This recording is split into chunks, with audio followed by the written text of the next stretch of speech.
আসসালামু আলাইকুম ফ্রেন্ডস, আজকের ভিডিওটি মোনার টেস্টনেট ইউজারদের জন্য অনেক বেশি গুরুত্বপূর্ণ একটি ভিডিও। আজকের ভিডিওতে প্রধান তিনটি গুরুত্বপূর্ণ বিষয় নিয়ে কথা বলবো, যেগুলো আপনাদের অবশ্যই জানতে হবে এই টেস্টনেটে এলিজিবল হয়ে পেমেন্ট পাওয়ার জন্য। তো প্রথম যে বিষয়টা নিয়ে কথা বলবো সেটা হলো যেসব কারণে ওয়ালেটটা সিভিল ধরতে পারে অথবা নট এলিজিবল হয়ে যেতে পারে, সেই বিষয়টা আমি একেবারে ক্লিয়ারলি এক্সপ্লেন করব, যেন আপনারা সেই বিষয়গুলো এড়িয়ে চলতে পারেন আর নট এলিজিবল হওয়ার হাত থেকে বাঁচতে পারেন, এলিজিবল হতে পারেন। কারণ এই টেস্টনেটে কিন্তু অলরেডি 5 মিলিয়ন ইউজার জয়েন করছে, কাজ করতেছে, অর্থাৎ 50 লক্ষ ইউজার এখানে কাজ করতেছে। তো 50 লক্ষ ইউজারকে কিন্তু কোনোভাবে $1000 প্রফিট দেওয়া সম্ভব না, এমনকি $100 প্রফিট দেওয়া সম্ভব না। তার মানে হলো এখান থেকে কিন্তু সর্বোচ্চ 3 থেকে 4 লক্ষ ইউজার এলিজিবল হবে, আর ম্যাক্সিমাম ইউজারই কিন্তু এখানে নট এলিজিবল হয়ে যাবে। সুতরাং আপনাকে কিন্তু সবকিছু জেনে বুঝে সতর্কভাবে কাজ করতে হবে, যেন আপনার ওয়ালেটটা এলিজিবল হয়। কারণ যদি আপনার ওয়ালেট এলিজিবল হয়, আপনি অ্যালোকেশন কম পেলেও কিন্তু ভালো একটা প্রফিট হয়ে যাবে। শুধু ওয়ালেট থেকে ওয়ালেটটা ফসেট ট্রান্সফার করলেই যে ওয়ালেটটা নট এলিজিবল হবে বিষয়টা এরকম না, এখানে অনেকগুলো কারণ আছে, এর চেয়েও গুরুত্বপূর্ণ কারণ আছে, সেই বিষয়গুলো জানিয়ে দিব। এরপরে দ্বিতীয় যে টপিকে কথা বলবো সেটা হলো আমি যেভাবে টেস্টনেটে কাজ করতেছি সেটা আমি দেখিয়ে দিব। তো আমি আশা করি যে আমি আপনাদের থেকে এই বিষয়ে বা এই সেক্টরে একটু হলেও অভিজ্ঞ, যেই কারণে আমি যেভাবে কাজ করতেছি সেভাবে যদি আপনারা কাজ করেন, ইনশাল্লাহ আপনারা অবশ্যই এখানে এলিজিবল হয়ে পেমেন্ট পেতে পারবেন। তো এই কারণে অবশ্যই আপনাদের জানা উচিত যে আমি আসলে এখানে কিভাবে কাজ করতেছি। এরপরে তৃতীয় যে বিষয়টা নিয়ে কথা বলবো সেটা হলো কিভাবে আপনারা এক্সট্রা অ্যালোকেশন পাবেন, এটার সিক্রেট একটা ট্রিক আমি শেয়ার করব। যদিও এই টপিক নিয়ে এখন পর্যন্ত তেমন কোনো ইনফ্লুয়েন্সার কিছুই বলে নেই, দু একজন বাদে। তো কিভাবে আপনারা এক্সট্রা অ্যালোকেশন পাবেন এইটাও আমি বলে দিব, প্লাস দেখিয়ে দিব। তো ভিডিওটা কতটুকু লং হবে কতটুকু শর্ট হবে আমি জানি না, তবে আমি সম্পূর্ণ এখানে কমপ্লিট গাইডলাইন দেওয়ার চেষ্টা করব, যেন আপনারা এখান থেকে ভালো একটা প্রফিট করতে পারেন। ওয়ালেট নট এলিজিবল হওয়ার মেইন তিনটা কারণ এক্সপ্লেন করব। তো প্রথমে যে কারণটা আমি বলতে চাই সেটা হলো wallet two wallet faucet transfer. তো এটা আমরা শুরু থেকে সবাই বলে আসতেছি, প্লাস আপনারাও জানেন। তবে অনেকে এখন বলবেন যে মোনার তাদের অফিসিয়াল টুইটারে টুইট করে বলছে যে অ্যাড্রেস কমেন্ট করার জন্য, আবার তারাই বলছে যে ফ্রেন্ডকে ফসেট ট্রান্সফার করতে বলবে। তো তারা যাই বলুক আর আপনারা যাই বলেন, আমি এখনও স্ট্রংলি এখানে বলবো যে wallet two wallet faucet transfer এই টেস্টনেটে নট এলিজিবল হওয়ার ক্ষেত্রে মেইন একটা কারণ হবে, অন্যতম একটা কারণ এটাই হবে। তো তারা অবশ্যই ট্র্যাপে ফেলার চেষ্টা করবে, যেহেতু তাদের এত বেশি ইউজার হয়ে গেছে, এক সপ্তাহের ভিতরে 5 মিলিয়ন ইউজার হয়ে গেছে, টেস্টনেট ইন্ট হতে হতে এখানে 10 মিলিয়ন ইউজার হতে পারে। তো 1 কোটি মানুষকে তারা কোনোভাবে প্রফিট দিতে পারবে না, তারা অবশ্যই ট্র্যাপে ফেলবে। তবে সেই ট্র্যাপে যদি আপনি পা দেন তাহলে সেটা হবে আপনার বোকামি ছাড়া কিছুই হবে না। যদি একটা দুইটা ওয়ালেট আপনারা ফসেট ট্রান্সফার করে থাকেন তো সেই ক্ষেত্রে তেমন চিন্তা করার কিছুই নেই, সেই ক্ষেত্রে কিছুই হবে না। তবে যদি তাদের কথা শোনার পর আপনি উড়াধুরা এখানে ফসেট ট্রান্সফার করে থাকেন এক ওয়ালেট থেকে অন্য ওয়ালেটে, তো সেই ক্ষেত্রে আপনার অবশ্যই এখানে চিন্তার একটা বিষয় আছে, আপনার ওয়ালেটটা অবশ্যই এখানে নট এলিজিবল হইতে পারে। এরপরে দ্বিতীয় যে কারণে ওয়ালেটটা নট এলিজিবল হইতে পারে সেটা হলো ইনঅ্যাক্টিভ বা ফ্রেশ ওয়ালেট ব্যবহার করে কাজ করলে। তো এই বিষয়টা আমি টেলিগ্রামে আগেও বলছি, এখনও বলতেছি, ভবিষ্যতে আমি সেম কথাটাই বলবো। অনেক ইউজার অনেক টেস্টনেটে কাজ করে নট এলিজিবল হয়, কেন নট এলিজিবল হয় তারা নিজেরও জানে না, তারা সব আপডেট ফলো করে, হার্ড ওয়ার্ক করে, তারপরেও তারা নট এলিজিবল হয়ে যায়। মূলত এই কারণে অনেক ইউজার অনেক টেস্টনেটই নট এলিজিবল হয়। আর আপনি যদি বিষয়টা না জানেন, শুধু মোনাট না, টেস্টনেট আপনি সব টেস্টনেটে কাজ করবেন, এলিজিবল হইবেন না একটাতেও। মূলত ইনঅ্যাক্টিভ বা ফ্রেশ ওয়ালেটে কাজ করলে কিন্তু ওয়ালেটটা সিভিলে ধরে আর নট এলিজিবল করে দেয়। বিষয়টা যদি আমি আরেকটু ক্লিয়ারলি বলি তাহলে বিষয়টা এরকম দাঁড়ায় যে আপনাদের ওয়ালেটে যদি ইথিরিয়ামের কোনো ট্রানজ্যাকশন না থাকে, মেন ইথিরিয়াম, ওপি ইথিরিয়াম, বেস ইথিরিয়ামে যদি কোনো ট্রানজ্যাকশন না থাকে, তাহলে কিন্তু আপনাদের ওয়ালেটটা সিভিলে ধরবে। তো এই কারণে আপনারা কি করবেন, অবশ্যই এখানে আপনার যে ওয়ালেটের ট্রানজ্যাকশন আছে সেটা দিয়ে কাজ করবেন, অথবা যদি আপনার ওয়ালেটটা একেবারে ফ্রেশ হয়, যদি আপনি নতুন খুলে থাকেন বা ওয়ালেটে যদি আগে থেকে কোনো ট্রানজ্যাকশন না থাকে, তাহলে কি করবেন, ইথিরিয়ামের ট্রানজ্যাকশন এখানে অবশ্যই করবেন। যদি ইথিরিয়ামের ট্রানজ্যাকশন না থাকে তাহলে অবশ্যই আপনার ওয়ালেটটা নট এলিজিবল হবে, এটা 99% একটা সম্ভাবনা থাকে। তো এই কারণে অবশ্যই আপনাদের ওয়ালেটে কিন্তু ইথিরিয়ামের ট্রানজ্যাকশন অবশ্যই থাকতে হবে, প্লাস অন্তত কম হলে অন্তত 0.001 মেইন ইথিরিয়াম ERC20 নেটওয়ার্কের ইথিরিয়াম আপনাদের ওয়ালেটে হোল্ড থাকতে হবে। তো এইটুক ইথিরিয়াম আপনারা আপনাদের মেটামাস্ক ওয়ালেটে হোল্ড রাখার চেষ্টা করবেন। এটা আপনারা উইথড্র করবেন না, কিছুই করবেন না। আর মিনিমাম আপনারা 1 থেকে 2টা ট্রানজ্যাকশন রাখার চেষ্টা করবেন ERC20 নেটওয়ার্কের। আর বেস ওপি নেটওয়ার্কের আপনারা কয়েকটা ট্রানজ্যাকশন রাখার চেষ্টা করবেন। মূলত ERC20 নেটওয়ার্কে ট্রানজ্যাকশন করলে কিন্তু ফিটা একটু বেশি যায়, যেই কারণে 1টা অথবা 2টা ট্রানজ্যাকশন আপনারা অবশ্যই করবেন। আর বেস ওপি নেটওয়ার্কে কিন্তু ট্রানজ্যাকশনে তেমন কোনো ফি যায় না, কয়েক সেন্ট ফি যায়। তো সেই কারণে এই বেস অথবা ওপি নেটওয়ার্কে আপনারা চাইলে 10-20টা ট্রানজ্যাকশনও করতে পারেন, তবে ট্রানজ্যাকশন অবশ্যই রাখা লাগবে, তা না হলে কিন্তু অবশ্যই আপনারা নট এলিজিবল হয়ে যাবেন। তো আমি আপনাদের একটা ভালো একটা বুদ্ধি দিই, সেটা হলো দেখেন, যদি আপনারা ইথিরিয়ামটা আনেন বাইন্যান্স থেকে আপনাদের মেটামাস্কে ERC20 নেটওয়ার্কে, তাহলে কিন্তু অনেক বেশি ফি যাবে। এমনকি আপনি যেই এক্সচেঞ্জ থেকে আনবেন না কেন, মোটামুটি 2 থেকে 3, 4, $5 পর্যন্ত ফি চলে যাবে। তবে আপনি যদি বাইন্যান্স থেকে USDT আনেন সি ওয়ালেটে আনার পর এখান থেকে যদি আপনি সোয়াপ করার পরে যদি ERC20 নেটওয়ার্কে মেটামাস্কে নেন, তাহলে কিন্তু আপনার $1ও ফি যাবে না, সর্বোচ্চ 10 থেকে 20 সেন্টের মতো ফি যাবে। যদি আমি এখানে দেখাই ফিটা, তাহলেই দেখতে পারবেন। এই যে এখানে আমি পে অপশনে গেলাম, যাওয়ার পর এখন আমি এখান থেকে ইথিরিয়ামটা সেট করব। এই যে দেখেন ERC20 নেটওয়ার্কের ফি কত, 7 সেন্ট। এখন যদি আমি বাইন্যান্সে যাই, তাহলে সেটাও আপনারা দেখেন যে বাইন্যান্সে আসলে কত ডলার ফি। বাইন্যান্স থেকে যদি আপনারা মেটামাস্কে ইথিরিয়ামটা নেন, তাহলে অলমোস্ট কিন্তু $2 মতো এখানে ফি লাগবে। তবে সি ওয়ালেটে কতটুকু লাগবে সেটাও আমি দেখাই দিলাম। তো আপনারা অবশ্যই এই কাজটা করার চেষ্টা করবেন, সেটা হলো মেটামাস্কে আপনাদের অবশ্যই ইথিরিয়ামের ট্রানজ্যাকশন থাকতেই হবে, মাস্ট, এটা থাকতেই হবে, তা না হলে ওয়ালেট 99% নট এলিজিবল হওয়ার একটা সংখ্যার ভিতরে থাকবে। তো এই কাজটা আপনারা অবশ্যই করবেন। কিভাবে কি করতে হবে সেটাও বলে দিলাম ভাই, এটা কেউই বলবে না, মানে এত ডিটেলসে কেউই বলবে না যে আপনি বাইন্যান্স থেকে না নিয়ে সি ওয়ালেট থেকে নেন তাহলে কম ফি যাবে, এত কিছু কেউই বলবে না, জাস্ট এতটুকু বললেও বলতে পারে। তো যাই হোক, এই কাজটা অবশ্যই করবেন।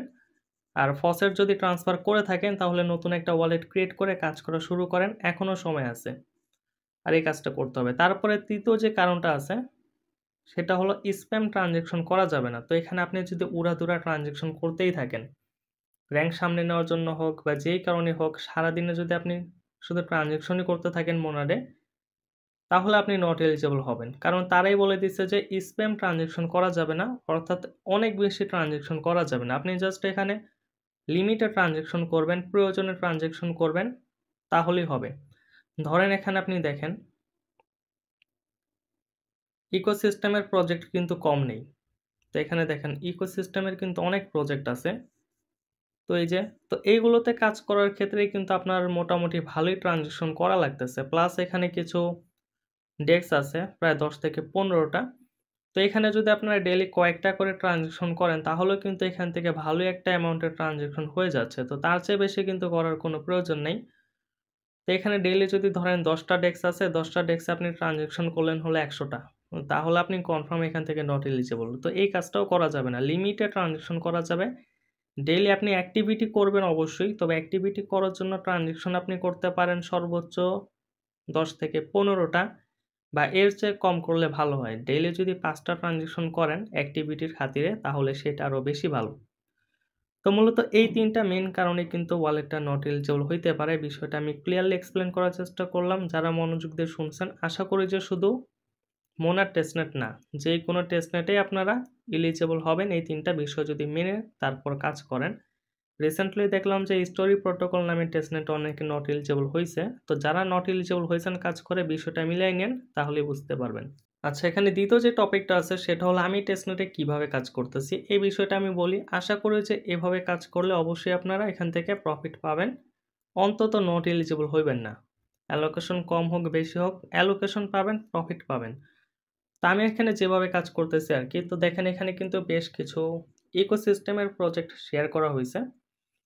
তো এখানে ম্যাক্সিমাম আছে হলো স্ট্যাকিং করা আর ডেক্সের। তো এখানে ডেক্স বাদে কিন্তু প্রজেক্ট কমই আছে। যেমন এখানে এই ক্রাফট আছে। তো এখানে কি করতে হবে, আপনাদের ভোট দিতে হবে। তারপর নাথফান আছে, যেখানে আপনাদের কি করতে হবে, টোকেন ক্রিয়েট করতে হবে। এরপর এখানে কিছু ওয়েট লিস্ট আছে, এই যে কিন্টস ওয়েট লিস্ট, তারপরে আলফা ওয়েট লিস্ট। তো এখানে স্ট্যাকিং প্রজেক্ট আর ডেক্সের প্রজেক্ট বাদে কমই প্রজেক্ট আছে, আর সেগুলোতে কিন্তু একবার করেই কাজ করতে হবে। যেমন এই ক্রাফটে কিন্তু ডেইলি কাজ করার কিছু নাই, তারপরে ওয়েট লিস্টে ডেইলি জয়েন করার কিছু নাই। তারপরে এখানে নাথফানে যে টোকেন ক্রিয়েট করার একটা বিষয় আছে, ডেইলি টোকেন ক্রিয়েট করারও কোনো কিছু নেই। তো এখানে আমি কি করি, মূলত 2 ধরনের প্রজেক্টে আমি ডেইলি অ্যাক্টিভিটি করি, আর আপনারাও সেটাই করবেন, সেটাই করতে হবে, সেটা করা ছাড়া উপায় নেই। তো এখানে দেখেন মাগমা যেটা আছে এটা কিন্তু একটা স্ট্যাকিং প্রজেক্ট, তারপরে কিনসু যেটা আছে এটা একটা স্ট্যাকিং প্রজেক্ট। তো ধরেন মাগমার বিষয়টা আমি বলি, এখানে কি করতে হবে, মন স্টেক করতে হবে। তো এটার মতো যে কয়টা প্রজেক্ট আছে সেটার লিস্ট আমি একটা দিব, স্ট্যাকিং প্রজেক্টের একটা লিস্ট আমি করে টেলিগ্রামে দিয়ে দিব। আর টেলিগ্রামের পোস্টের লিঙ্কটা আমি ভিডিও ডিসক্রিপশনে দিয়ে দিব। সেখানে একটা ক্লিক করলে যে এরকম একটা ধরেন আপনি লিস্ট পেয়ে যাবেন, যেমন এই যে এখানে একটা লিস্ট আছে, তো এরকম একটা লিস্ট পাবেন। তো স্ট্যাকিং প্রজেক্টের একটা লিস্ট আমি দিব। সেগুলোতে কি করবেন, ধরেন আজকে তারিখ হলো 2 তারিখ, তো আজকে আপনি স্ট্যাকিং করবেন যে কোনো অ্যামাউন্ট, 1 সেন্ট স্ট্যাকিং করলে হবে, 2 সেন্ট করলেও হবে, যে কোনো অ্যামাউন্ট আপনি স্টেক করবেন। তবে চেষ্টা করবেন 10 থেকে 20 সেন্ট স্টেক করার জন্য। তো করার পরে কি করবেন, 4 থেকে 5 দিন পরে সেটা 25% টু 50% আপনি আনস্টেক করবেন। এর চেয়ে কম বেশি আনস্টেক করলেও কোনো প্রবলেম নেই, বা 2 দিন আগে পরে করলেও কোনো প্রবলেম নেই। তবে যদি আপনি আজকে স্টেক করে 5 দিন পর আনস্টেক করতে পারেন, এইটাই ভালো হবে আর কি। তো এই কাজটা করবেন। এরপরে আমি যেটা করতেছি আর কি, তা আমি এভাবেই কাজ করতেছি। ধরেন আমি আজকে কি করলাম, মাগমাতে স্টেক করলাম, আমি 5 দিন পরে কি করব, আনস্টেক করব।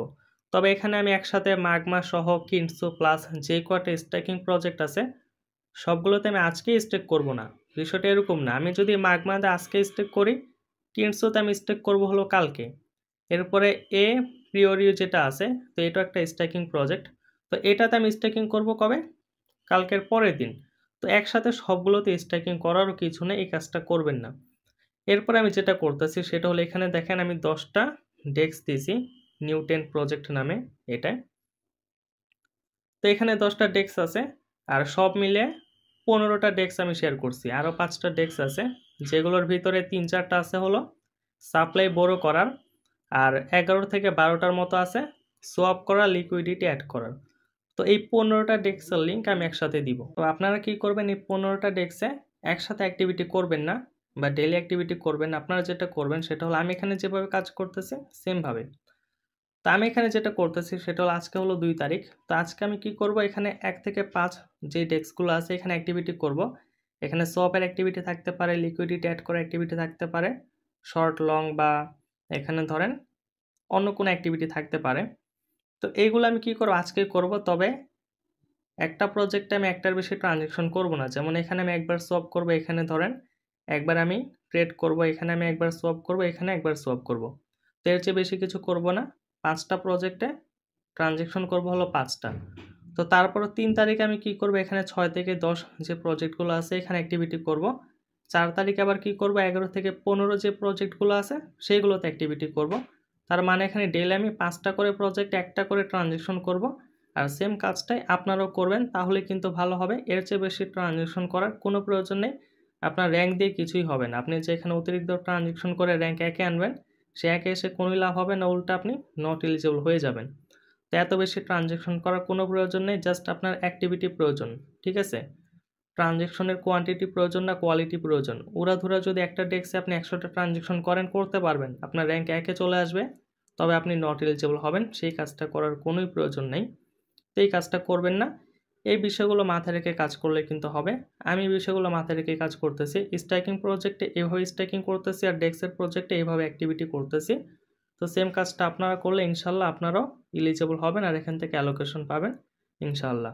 এখন সর্বশেষ টপিক নিয়ে কথা বলবো, যে এখানে এক্সট্রা অ্যালোকেশন পাওয়ার জন্য আপনারা কি কি করতে পারেন, বা কি ট্রিক এখানে অ্যাপ্লাই করতে পারেন। তো যারা এখানে শুধুমাত্র এলিজিবল হতে চান না, ভালো একটা অ্যালোকেশন পেতে চান, তো তারাই এখন সম্পূর্ণ ভিডিওটা কন্টিনিউ করবেন, মনোযোগ দিয়ে দেখবেন। তো এখন যদি মনোযোগ দিয়ে না দেখেন তাহলে কিন্তু প্রশ্ন করতে হবে, তো প্রশ্ন করার প্রয়োজনে মনোযোগ দিয়ে দেখেন।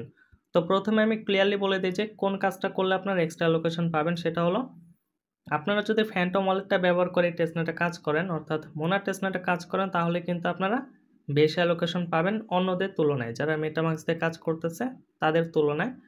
তো এখানে আপনাদের বোঝার কিছু বিষয় আছে, সেটা হলো আসলে আপনারা ফ্যান্টম ওয়ালেট দিয়ে কীভাবে কাজ করবেন। তো ফ্যান্টম ওয়ালেট দিয়ে কাজ করার জন্য কি করবেন, আপনারা অ্যাপও ব্যবহার করতে পারেন, এক্সটেনশনও ব্যবহার করতে পারেন, একেবারে সেম টু সেম। তো ধরেন আপনি এক্সটেনশনে যাবেন, এক্সটেনশনটা ওপেন করার পর এখন আপনারা এখানে সেটিংয়ের আইকনে একটা ক্লিক করবেন, এরপর আপনারা আবার সেটিংয়ে একটা ক্লিক করবেন, এরপর অ্যাক্টিভ নেটওয়ার্কে একটা ক্লিক করবেন। ক্লিক করার পরে মোনার টেস্টনেটটা অন করে দিবেন। অন করার পরে কিন্তু এটা আপনাদের অ্যাসেটের জায়গা শো করবে। তো এখন কিন্তু এটা আমার এখানে এই যে শো করতেছে। তো এখন এই অ্যাড্রেসে যদি আমি চাই তাহলে কিন্তু মোনার ফসেট এনে এটা দিয়ে আমি কাজ করতে পারবো, যেমনটা আমরা মেটামাস্ক দিয়ে কাজ করতেছি। তবে ফ্যান্টমের এক্সটেনশনটা কিন্তু প্রত্যেকটা ইকোসিস্টেমের প্রজেক্টে কানেক্ট করা যায় না বা কানেক্ট করে কাজ করা যাবে না। যেমন ধরেন এই রুবিক যেটা আছে এটা কিন্তু ফ্যান্টম ওয়ালেট কানেক্ট করার কোনো অপশন নেই, মেটামাস্ক দিয়েই কাজ করতে হবে। আবার এখানে দেখেন মনোরেল যেটা আছে এখানে কিন্তু আবার ফ্যান্টম ওয়ালেট কানেক্ট করার একটা অপশন আছে। তো যে ইকোসিস্টেমের প্রজেক্টে আপনারা ফ্যান্টম ওয়ালেট কানেক্ট করার কোনো উপায় পাবেন না, সেই ক্ষেত্রে আপনারা কী করবেন সেটাও বলে দিই। এটা বলার পরেই ভিডিওটা শেষ হয়ে যাবে আজকের জন্য। তো ধরেন এখানে তো ফ্যান্টম ওয়ালেট কানেক্ট করার কোনো উপায় নেই, ওয়ালেট কানেক্টে ক্লিক করলো ফ্যান্টমটা বাদে অন্যগুলো আসবে, তবে ফ্যান্টম আসবে না।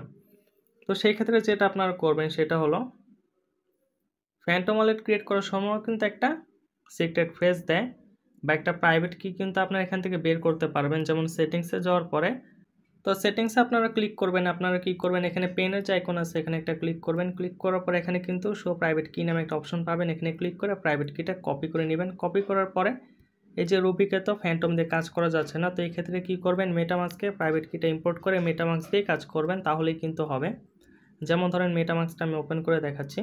আচ্ছা, এখানে আমার মেটামাস্কটা ওপেন হচ্ছে না, আমি বলে দিচ্ছি, আপনারা সেই নিয়মে ফলো করে কাজ করলে হবে। তো মেটামাস্কটা ওপেন করার পর এখানে কিন্তু অ্যাড্রেসটা দেখতে পারবেন, সেটার উপর একটা ক্লিক করবেন। এরপর এখানে অ্যাড অ্যাকাউন্ট নামে একটা অপশন দেখতে পারবেন, অ্যাড অ্যাকাউন্টে ক্লিক করবেন। এরপরে ইম্পোর্টে ক্লিক করবেন। ইম্পোর্টে ক্লিক করার পরে কিন্তু প্রাইভেট কিটা ইম্পোর্ট করা একটা অপশন দেখতে পারবেন, তো সেখানে প্রাইভেট কিটা দিবেন, ইম্পোর্ট করে নেবেন।